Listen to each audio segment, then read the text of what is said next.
Welcome to the Economy Magazine at i24 News, where we take a look at the most fascinating stories in global business and innovation. I'm Natalie Ehrlich.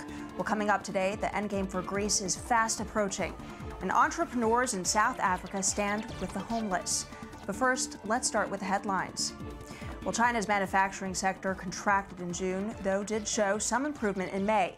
This according to a survey by British banking giant HSBC. The HSBC flash PMI for June rose to 49.6, above the 49.4 forecast, but still below the key 50 level, which separates contraction and expansion. In May, the official PMI came in at 50.2. Now, this could mean Beijing will speed up stimulus efforts even further. It has already cut interest rates 3 times since November, in addition to other measures to spur bank lending and housing. Well, this grim data on Chinese output didn't help financial markets, which whipsawed on Tuesday. Investors remain worried now about lower liquidity in the market and a possible bubble. Positive data coming out of the U.S. housing sector. According to the National Association of Realtors, sales of previously owned homes surged in May, up 5.1% last month from April to a seasonally adjusted rate of 5.35 million. And another sign of optimism, sales for April were also revised up to 5.09 million from an initially reported 5.04 million. Well, analysts point to first-time home buyers who, in the wake of the 2008 financial crisis, struggled to enter that market. Today, they make up nearly a third of all existing home sales. Despite uncertainty over Greece, consumer confidence in Europe seems to have stabilized. On Monday, the European Commission said the headline sentiment measure from its monthly sentiment survey was unchanged at minus 5.6 in June. This follows 2 consecutive months of declines. Still, the figure remains above the levels observed in the years post-financial crisis. Meanwhile, now the fears that Greece may end up having to leave the euro currency bloc remain very much alive. Athens pitched a last-ditch package of proposals on Monday, seemingly making concessions to Europe on pension reform. Previously, Greece's leftist government was firm against making any cuts to pensions, but Europe has insisted that they are necessary to spur Greece's economic growth. This apparent shift by Athens may not be enough as it rushes to clinch a deal with creditors just later this week. European officials signaled optimism on Monday, but still sounded cautious. As EU foreign ministers get set to meet tomorrow, all eyes will be waiting eagerly to see the outcome. Well, for insight now on the latest events, we are joined by Andy Bush, a financial markets expert based in Chicago. Thank you so much for being with us. My pleasure, Natalie. Well, here is the big question. Everyone is asking, are we going to see a Grexit? Well, that's going to be determined very soon, but I don't think so. At this point, Greece came back to the table at the last hour with a new proposal that the EU leaders are kind of mulling over right now. The question will be not only will the EU accept it, but will the Greek parliament vote for it? And with the Syriza party as stating very clearly that they don't want more austerity measures, meaning no cuts to pensions, it's going to be very difficult for the prime minister to come back and get something done. So while they may have an agreement in principle right now, it will be difficult to get through the Greek parliament. Well, you do mention these concessions. How firm are the Eurozone creditors in their demands, and are they going to go soft on Greece at the last moment here? I think it's very dangerous if they do, because there's a long list of other nations who are involved in austerity programs: Italy, Spain, Portugal, Latvia, who would be right behind Greece and asking for something like debt relief. So I don't think the EU leaders can do anything as far as really helping on the debt relief side. They need to see action by Greece on economic reforms and clearly something on the pension side. I don't think they're looking for a whole lot, maybe 1% cut in total outlays to the pensions from 16% to 15%. But I think the Greek leaders only wanted 0.4%. So they're very close. But that's the risk. If you go down that slippery slope of allowing Greece to slide on a lot of these austerity measures and economic reforms, then you run into the same problem with larger nations. Well, interesting point there. The Greek savers have pulled billions of euros out of their bank accounts in recent days. How dangerous is that for the system? Yeah, it makes it really unstable for the Greek banks. Just yesterday, we had the European Central Bank increase their amount of ELA or emergency lending to Greek banks because of the issue. Clearly, I don't think this is going to solve it, whatever program or austerity program that Greece comes up with to satisfy the lenders. I still think there's going to be a lot of people in Greece very nervous about the way this direction that the government has set there. So it may stall some of these deposit withdrawals, but ultimately, I think they need to do a lot more to calm people's nerves. Well, with fresh hopes now for a deal, what's your outlook for currencies? Right. Well, it's an interesting dilemma, right? Because if Greece stays within the EU and stays within the currency bloc, you can make the argument, and I do, that that's actually bad for Europe and for the currency. And I think that's the reaction we're starting to see right now. I think keeping Greece in, ultimately, you're going to have to decide when to, staunch the amount of money that's flowing down there without any, really reward for it. So I think the longer Greece stays within the Eurozone, the worse it is for the euro. But really, the biggest driver is the European Central Bank. And the European Central Bank is engaged in quantitative easing for the first time ever. And they're going to continue this program well into 2016, taking their balance sheet up to 3.4 trillion euros from about 2.3 trillion euros. And that's really the ultimate driver of a weaker euro. So for right now, I think we've had a lot of noise about Greece, and yes, it's a medium-term to longer-term issue, but the short run remains that the European Central Bank is going to continue to ease and continue to pump money into the system. Well, interesting point there that you make that the Grexit could actually be good for the euro, but what do you think that this impact could now have on the dollar, these latest events? Right, so well, as far as Greece goes, I think, it's a small impact on the dollar overall. But when you're looking at Europe, really the story is not only the European Central Bank, but of course the Federal Reserve. And the Federal Reserve is contemplating raising interest rates. They're telling everybody on the street that they're thinking about doing it. It's going to come. We just don't know exactly when it is. What will it be? September? Will it be December? Will it be March? Because the IMF has advocated the Fed to wait until 2016. But what we're seeing, Natalie, is fascinating because we're seeing a lot of really good economic data come out that could push the Fed to move sooner rather than later. And if the Fed moves sooner, that's better for the U.S. dollar and bad for the euro. Indeed. Well, that will be a big surprise for us. Thank you so much, Andy Bush, editor of the Bush Update, coming to us from Chicago. Moving on now, entrepreneurs and business leaders of Johannesburg, South Africa, took a surprise stand of solidarity with the homeless. Joanna Citrick has this story.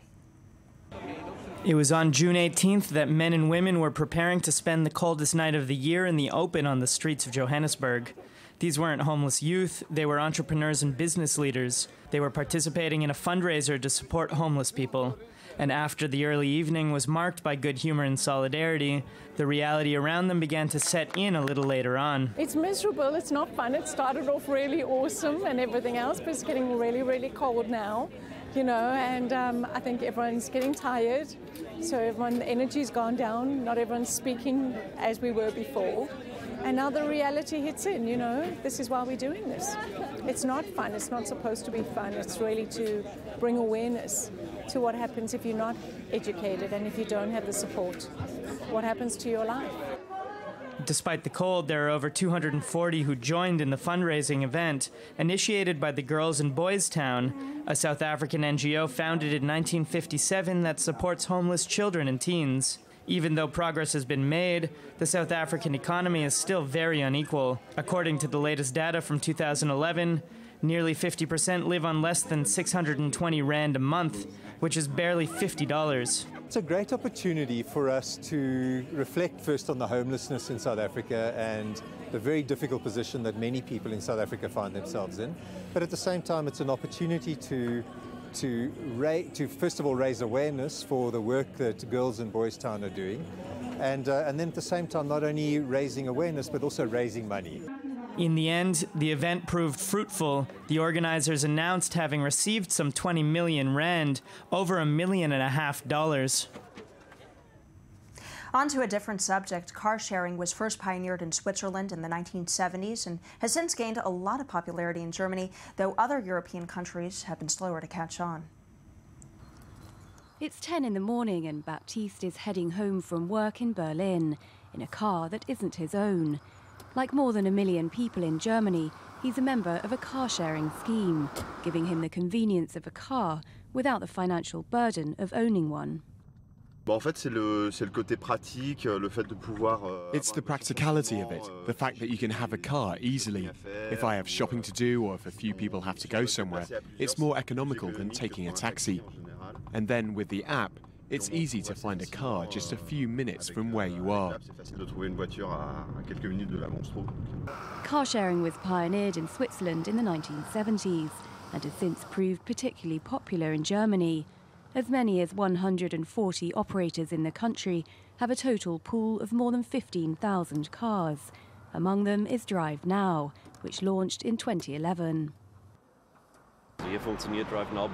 Now, Drive Now is doing really well. People are using it often because the traffic flow is suited to it and because not many people own cars.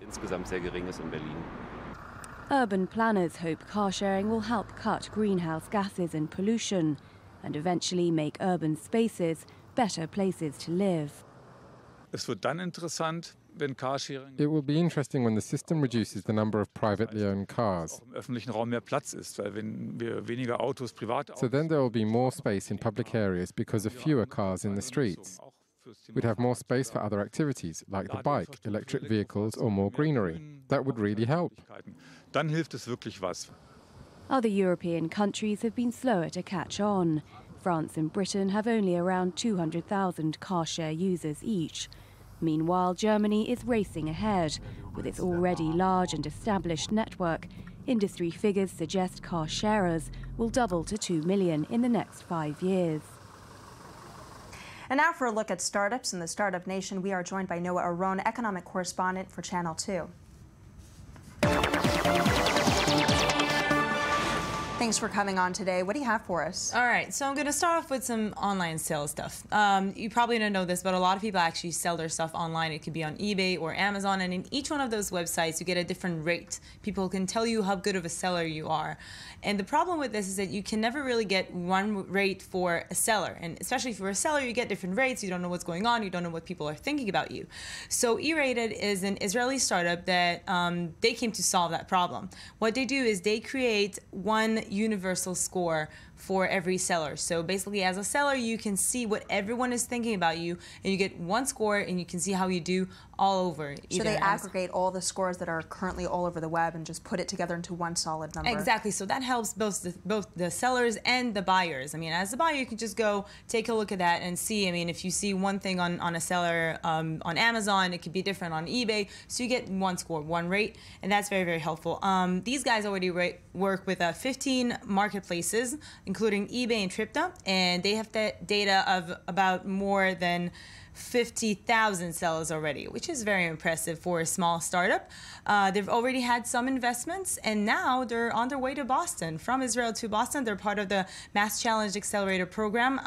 That program works with startups from all over the world, and they also send Israeli startups to both London and to Boston. So I'm just going to wish them good luck on their way. Okay, well, that's an interesting development there. What else do you have for us? Okay, so have you ever had a flood in your home? I actually have never had one. Okay, so it can be really terrible. We never really think about it, but a flood at your house is really, I mean, it's a disaster, and also in your office, it's a disaster. It's a loss of money. And Flowless is a system that is trying to solve that as well. It's a digital system that controls your water system. It basically connects to your water meter, and it can send you an alert whenever something is wrong. It could detect the water leaks within the walls or under the floor, and can tell you and send you a message and tell you if something is wrong with your water system.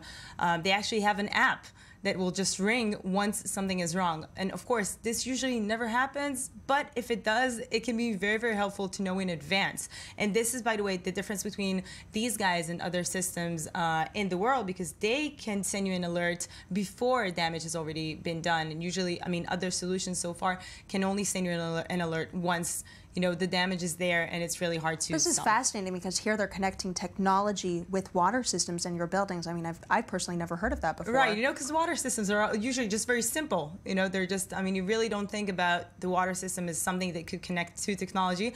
And it's an Israeli company that's called Aqua Rimat, and this is what they do. They are a high-tech company that works with water systems, and this is one of their biggest developments so far. And they've already been installed in over 500 sites across Israel, and that includes Google's offices and Microsoft's offices in Israel. So as you can see, the big guys are already using them. I guess this can also be helpful for us. So I guess that's a good sign if Google's already onto this. Thank you so much for your insight. We do appreciate it here. As always, Noah Rohn. Well, that does wrap up our coverage today. Do stay tuned for all the latest in global business and innovation tomorrow at the Jaffa Port in Tel Aviv. I'm Natalie Ehrlich. Thank you.